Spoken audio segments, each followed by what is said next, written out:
E aí, por óbvio, o Lula resolveu fazer o quê? Dobrar a aposta. Fez uma manifestação em cadeia nacional, diga-se de passagem, para comprar briga, adivinha com quem? Com Donald Trump. A gente vai falar sobre isso aqui. A Casa Branca deu a resposta, não ficou calada não.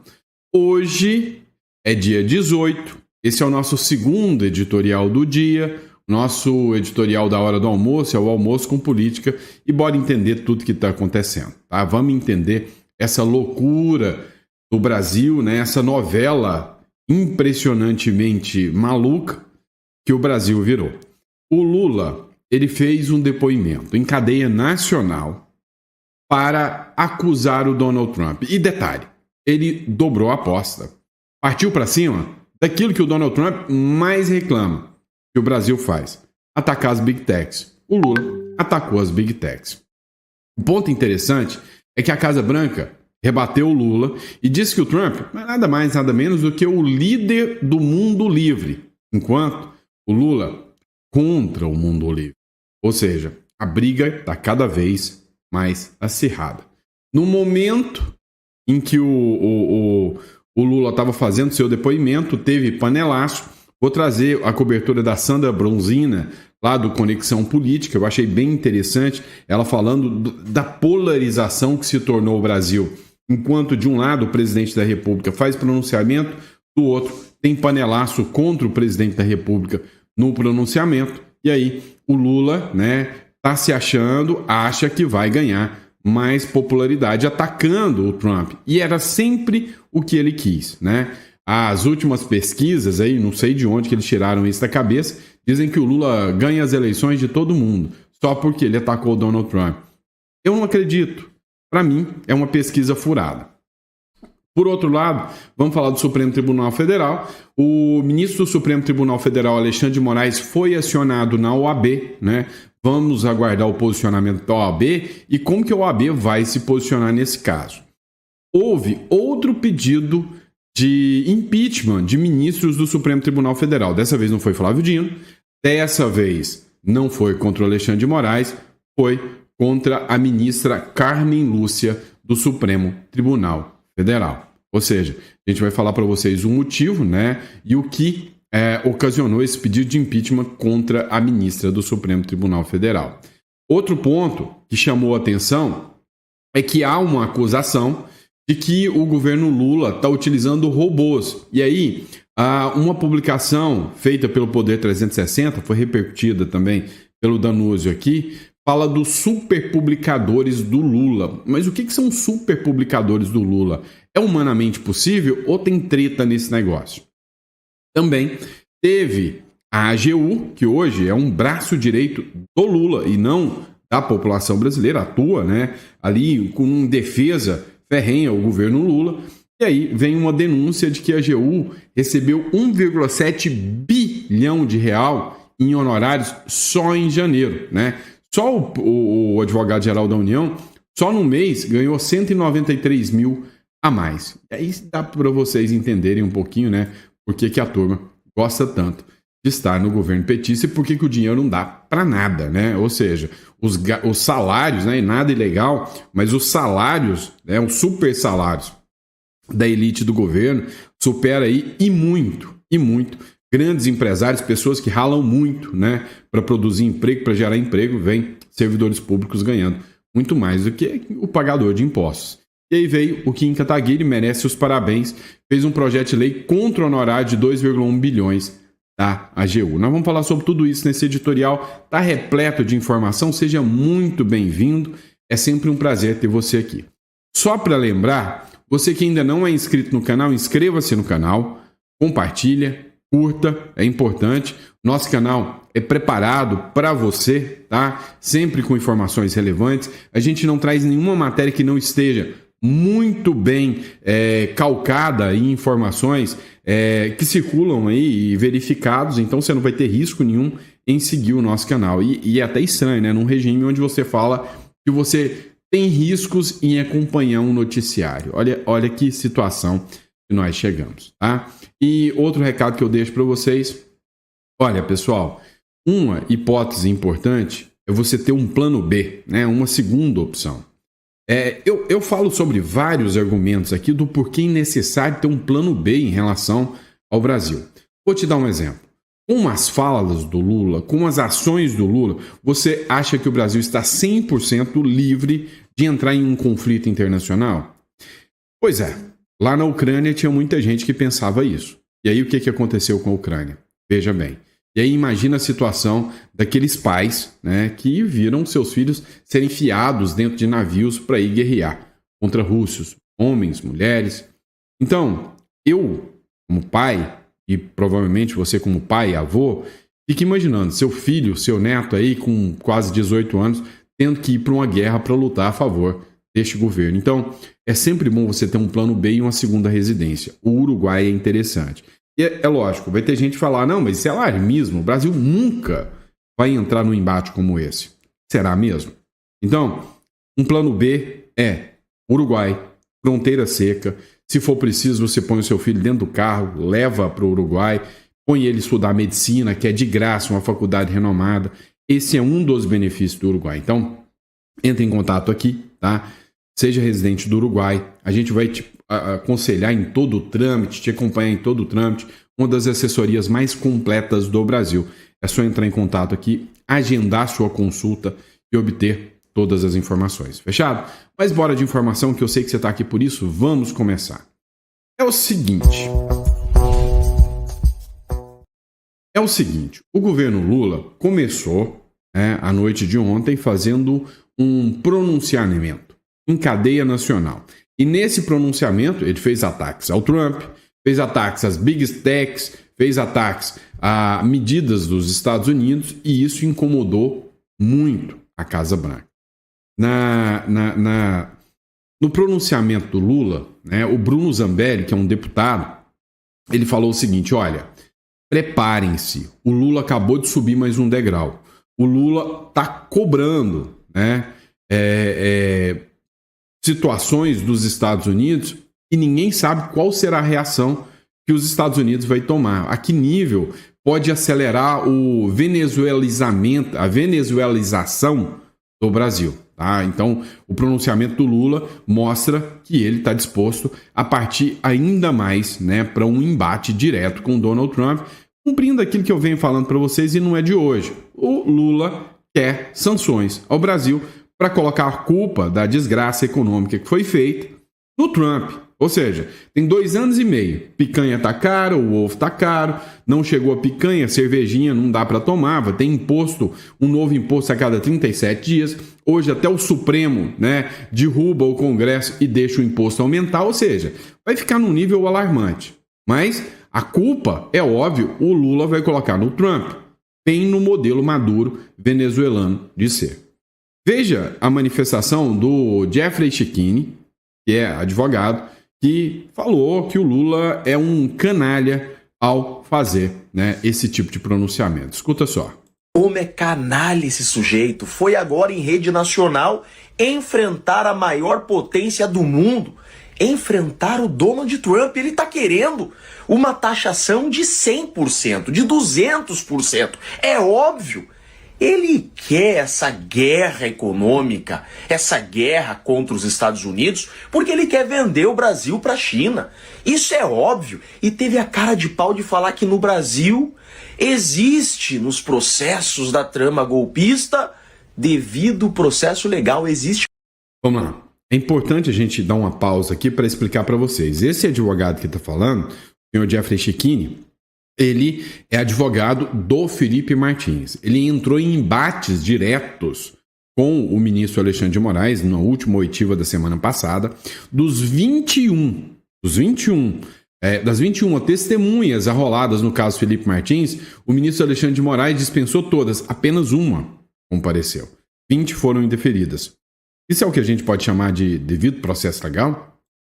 Contraditória e ampla defesa. Ah, sim, um processo conduzido em uma corte sem competência por juízes incompetentes, por um relator manifestamente parcial, acusado sem direito a se defender, sem direito de ouvir suas testemunhas, advogados que têm microfone silenciado, palavra cassada. Isso é devido ao processo legal? Nem na Venezuela isso é chamado de devido processo legal. Vejam com seus próprios olhos o que esse sujeito acabou de falar em rede nacional. Minhas amigas e meus amigos, fomos surpreendidos na última semana por uma carta do presidente norte-americano anunciando a taxação dos produtos brasileiros em 50% a partir de 1º de agosto. O Brasil sempre esteve aberto ao diálogo. Fizemos mais de 10 reuniões com o governo dos Estados Unidos. Vamos lá. A maior acusação que a gente vê na imprensa hoje é que desde a assunção do Donald Trump, o governo Lula em momento algum tentou dialogar com o governo Donald Trump, principalmente nas questões econômicas. Principalmente depois que veio o anúncio das tarifas, o governo aumentou o tom, subiu o tom e quer dobrar a aposta contra o governo americano. Então, não é bem assim não. Encaminhamos em 16 de maio uma proposta de negociação. Esperávamos uma resposta. E o que veio foi uma chantagem inaceitável em forma de ameaças às instituições brasileiras e com informações falsas sobre o comércio entre o Brasil e os Estados Unidos. Contamos com um poder judiciário independente. No Brasil, respeitamos o devido processo legal, os princípios da presunção da inocência, do contraditório e da ampla defesa. Tentar interferir na justiça brasileira é um grave atentado à soberania nacional. Essa gente... Vamos lá, vamos parar para pensar uma coisa aqui. Antes do Jeffrey falar aqui. Ir lá na Argentina e atentar contra o judiciário. Ele foi lá, o Trump nem pisou aqui, mas ele foi lá na Argentina atentar contra a soberania do judiciário argentino. Ele pode fazer isso? Peraí, ele pegou um avião da FAB com o nosso dinheiro, com a nossa grana, e mandou buscar uma corrupta, uma ladra, lá do Peru, depois da condenação. Ou seja, obstruiu a aplicação da justiça peruana. Isso não é violar a soberania. Ele mandou um avião ir lá. Seria o mesmo que, olha, vamos dizer o seguinte, lá o Trump só falou, olha, não persigam o Bolsonaro. Seria mesmo que, depois do STF condenar o Bolsonaro, o Trump mandar um avião aqui, pegar o Bolsonaro e levar para os Estados Unidos. O Lula não poderia, de maneira alguma, falar que isso é uma violação, porque ele fez o mesmo. Só que a galera petista é aquele típico faça o que eu falo, mas não faça o que eu faço, né? Se você manda em mim, é ditadura. Se eu mando em você, é democracia. Que sequestrou o Brasil. É exatamente isso que aconteceu. Como é canalha esse sujeito. Foi agora em... Pois é, mas não ficou barato não. A Casa Branca deu uma resposta ao governo Lula e a gente vai falar sobre isso no próximo bloco.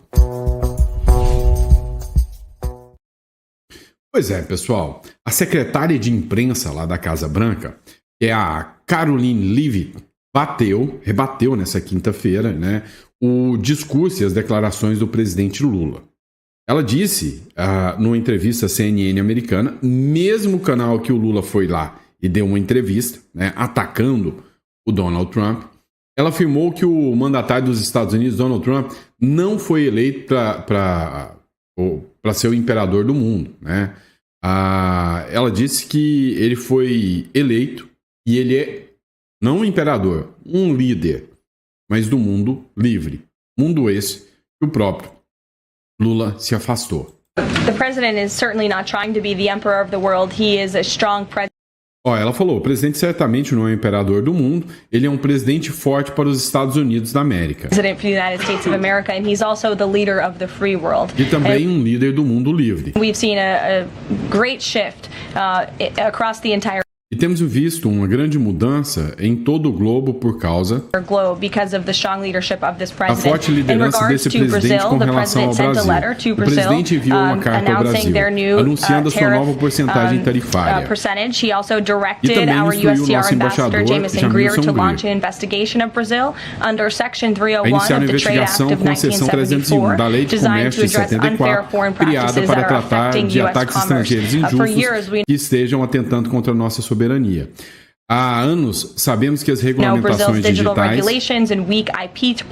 no Brasil e as fracas proteções de proteção intelectual e as empresas tecnológicas e inovadoras dos Estados Unidos. Ou seja, a pirataria do Brasil, é o que ela está falando.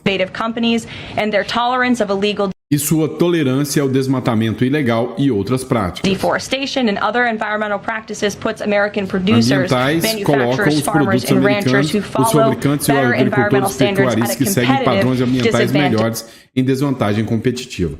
Aqui eu discordo do governo americano, eu acho que eles estão mentindo. Tá? Eu vou ser muito sincero com vocês. Hoje, o produtor brasileiro segue sim vários padrões ambientais. Hoje, né, o Brasil é um dos países que mais seguem padrões ambientais.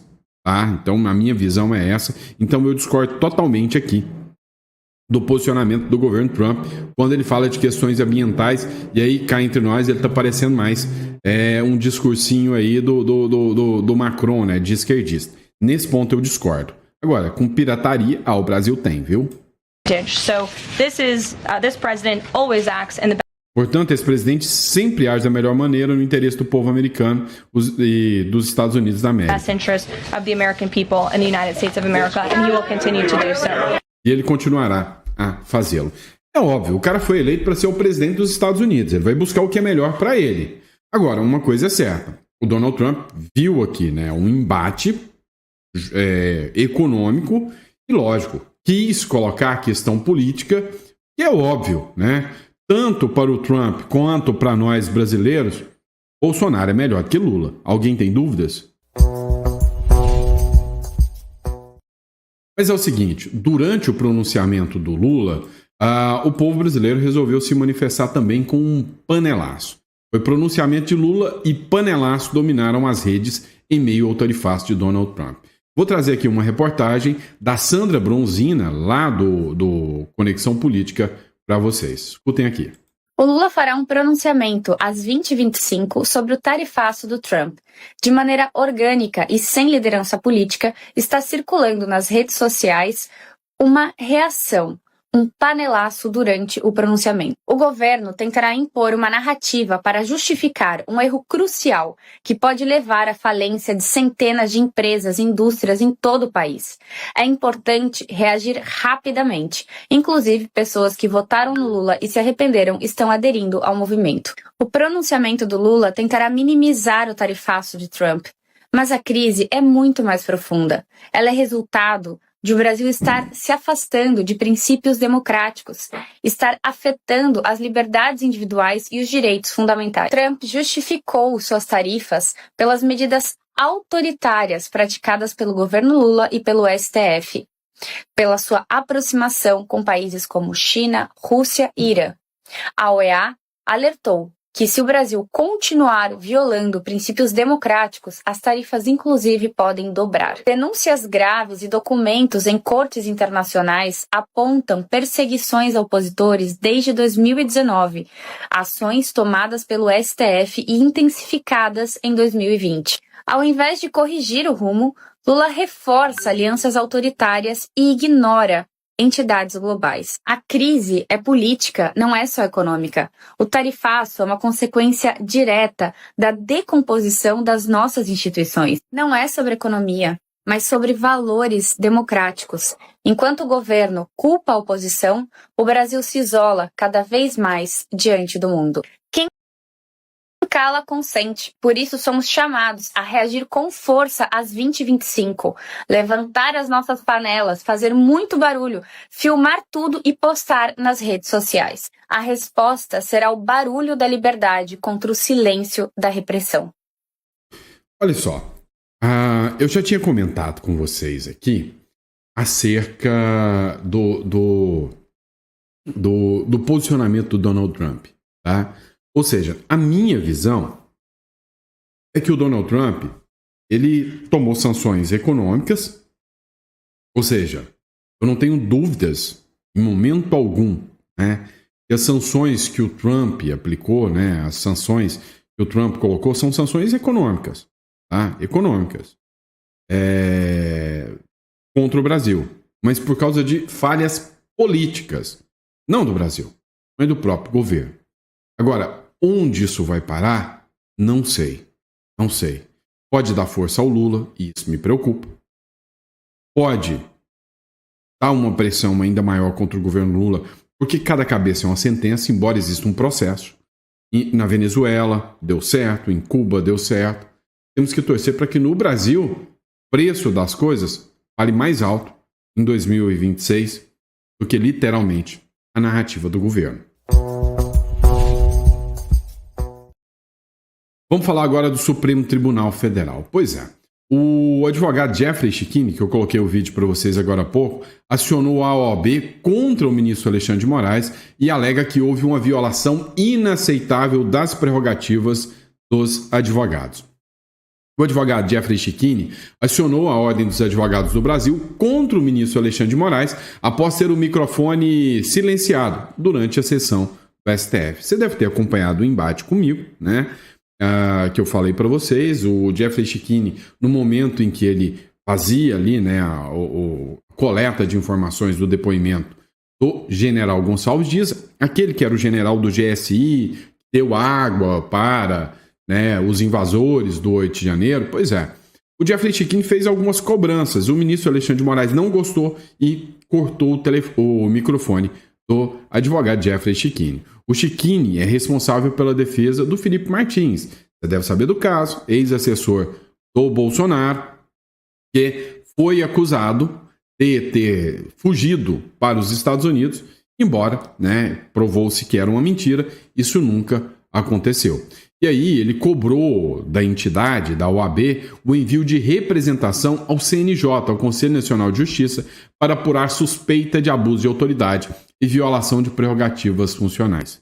De acordo com a denúncia que ele protocolou lá na OAB, o Moraes se negou a intimar as testemunhas arroladas pela defesa e cerceou a palavra do advogado Jeffrey Schichini, cujo microfone foi deliberadamente mutado pelo magistrado relator, ou seja, devidamente mutado pelo ministro Alexandre de Moraes, tá? Ou seja, silenciado. E segundo ele acusou isso aí de violações inaceitáveis às prerrogativas legais dos advogados. A audiência realizada na quarta-feira recebeu as testemunhas do Felipe Martins Macedo na Câmara e do general também Mário Fernandes. Tinham 21 testemunhas arroladas por Jeffrey Schichini. Uma, que também tinha sido relacionada pelo Mário Fernandes, compareceu. E não foi por causa do Felipe Martins, foi por causa do Mário Fernandes. Ou seja, todas as 21 testemunhas não compareceram, ficaram com medo, não foram intimadas e não foram ouvidas. Isso é devido processo legal. E ainda tem um ponto interessante. No início da instrução, o Alexandre de Moraes lembrou que as intimações das testemunhas deveriam ter sido feitas pelas defesas, né? O Moraes relatou ainda que alguns deputados citados como testemunhas entraram em contato com o gabinete e afirmaram não ter sido convocados para a defesa de Felipe Martins, né? Então, assim, como assim? Então, a obrigação, ele pediu para rolar. E aí, cá entre nós, você acha mesmo que o Jeffrey Schichini, que o Felipe Martins ia lá e ia pegar na mãozinha de pessoas como G. Dias, ia pegar na mãozinha do delegado da Polícia Federal, como, por exemplo, está sendo acusado, né, de estar indo contra o Felipe Martins e ele ia comparecer pessoalmente? Ou seja, tudo, segundo o Jeffrey Schichini, meticulosamente, né, preparado para que a defesa seja cerceada. É o Brasil. Agora, quanto ao OAB, cá entre nós, difícil ter esperança de que a OAB vai tomar qualquer medida nesse sentido. Vamos lá, pessoal. Mecanismos legais existem. Lei no Brasil existe. Ela só não é cumprida. Dá uma olhada. Mais um pedido de impeachment. Agora eu pergunto para vocês. Alguém acredita que mais um pedido de impeachment anda no Senado Federal? A resposta, deveras, é negativa. Lógico que não. É claro, é óbvio. Todo mundo sabe que nenhum presidente das casas tem coragem de mover qualquer processo de impeachment contra os ministros do Supremo Tribunal Federal. Matéria do Poder 360. Senadores protocolam um pedido de impeachment contra a ministra Carmen Lúcia. Olha só, né? Viralizou alguns dias atrás um vídeo da Natuza Neri, onde a Natuza Neri falava que há uma pressão que o Centrão tem o interesse do impeachment do ministro Flávio Dino, por causa das emendas. Esse, talvez, se as emendas continuarem minando, seja o único caso de impeachment que o Brasil possa ver. Em defesa do povo? Não, em defesa de emenda. Mas também não acredito que vai acontecer. A medida contra a Carmen Lúcia aqui se dá depois da ministra chamar os brasileiros de, abre aspas, tiranos, durante o julgamento sobre a responsabilidade das redes sociais. Afinal, ela falou que a cada vez que você tem uma rede social para usar, o Brasil tem 213 milhões de pequenos tiranos, né? Afinal, eles são a democracia. Você, a rede social na mão, é só mais um tirano tentando incomodar a democracia. E por causa disso, protocolaram o pedido de impeachment da ministra Carmen Lúcia. Os senadores Eduardo Girão e o Magno Malta e o Carlos Portinho protocolaram na quarta-feira um pedido de impeachment contra a ministra do STF, a Carmen Lúcia. O motivo que eles argumentam é agir de forma incompatível com o decoro exigido pelo cargo, fecha aspas. A decisão se deu depois da ministra afirmar que o Supremo é preciso impedir que 213 milhões de pequenos tiranos soberanos, em referência ao povo brasileiro, dominem os passos digitais do Brasil. A declaração foi dada em 26 de junho, durante o julgamento da constitucionalidade do artigo 19 do Marco Civil de Internet, que abordou a responsabilidade das plataformas por conteúdo digital. Agora, o que a gente tira, né, de base e de orientação disso? Quando ela fala que 213 milhões de pequenos tiranos soberanos que vão ter acesso à internet para expor sua opinião, ela está falando do povo brasileiro. Ou seja, é um povo calado por decisão do Supremo Tribunal Federal.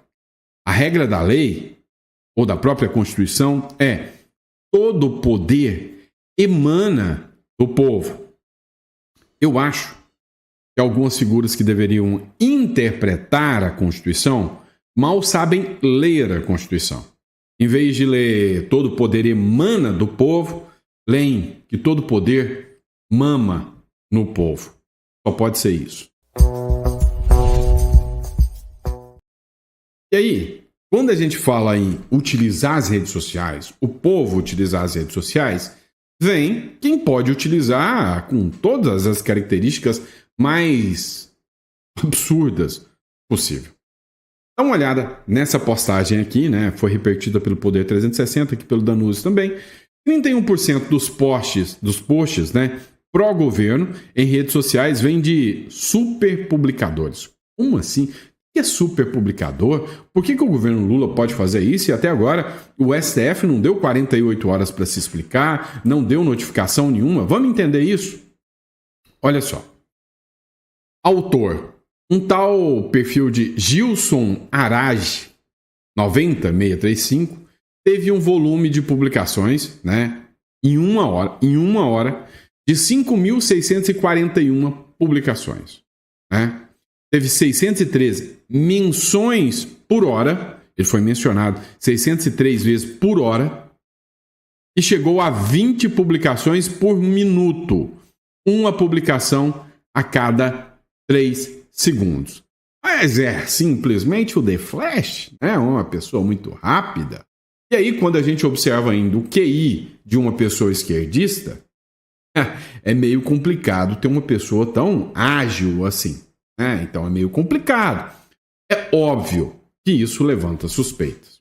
Esse relatório divulgado pelo site do jornal Cláudio Dantas detalhou uma operação de propaganda digital em grande escala. Então, o primeiro a publicar foi o Cláudio Dantas, com indício de ação coordenada, articulada, para defender o governo Lula durante a crise diplomática com os Estados Unidos.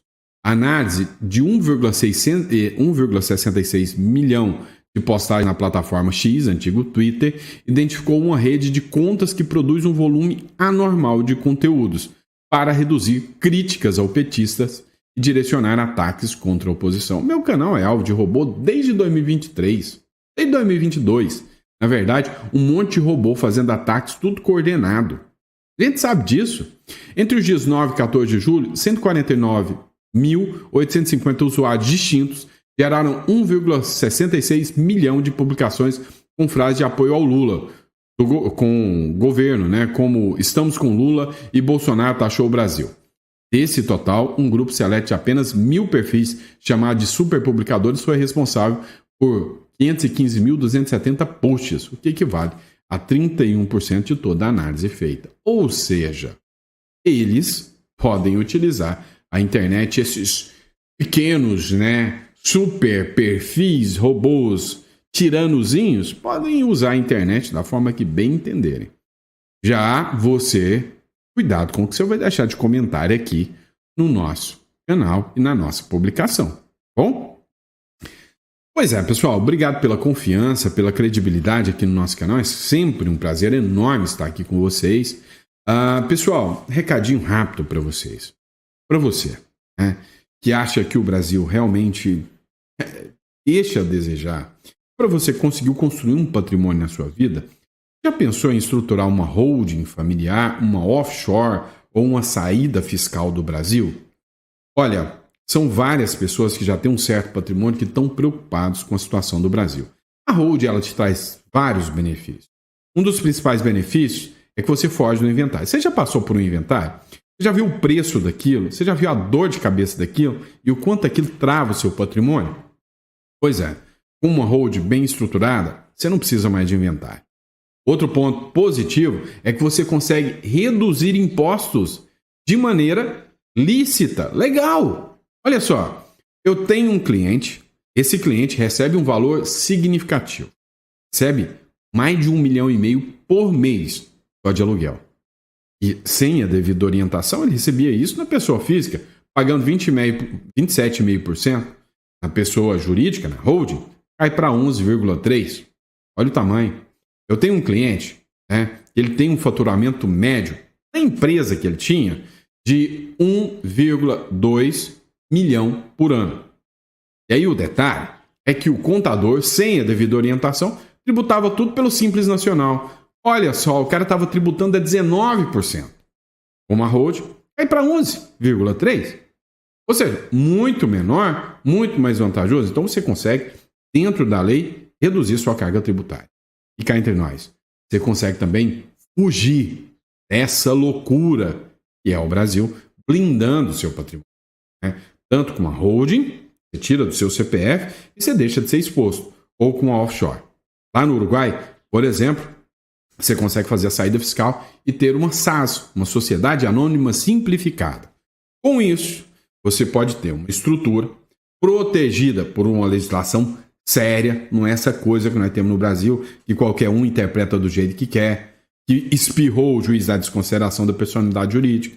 Se isso é interessante para você, eu quero ser o seu consultor financeiro, para que você entenda tudo isso. Então, entre em contato, tá? Aqui na descrição tem 2 links, um para imigração, tá? Para ter a cédula uruguaia, e o outro para holding offshore. Clica no link da holding offshore e converse conosco e entenda, o que a gente pode oferecer para você com essa mentoria. Eu quero ser o seu mentor, sobre o seu patrimônio. Tchau! Então, obrigado, fiquem com Deus e eu vejo vocês no próximo editorial. Grande abraço.